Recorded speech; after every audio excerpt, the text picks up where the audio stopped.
Jou daaglikse CLF inspirasie. Versoekings.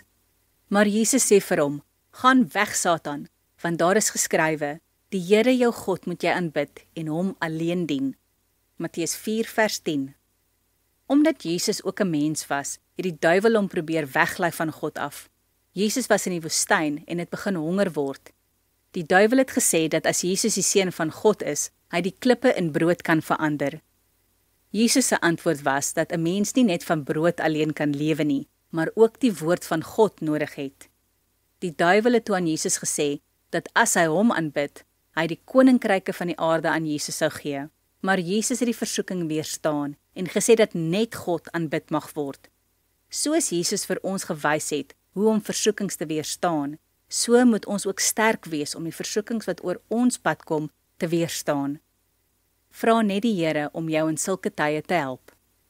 Kom ons bid saam.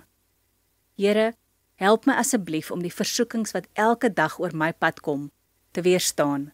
Amen.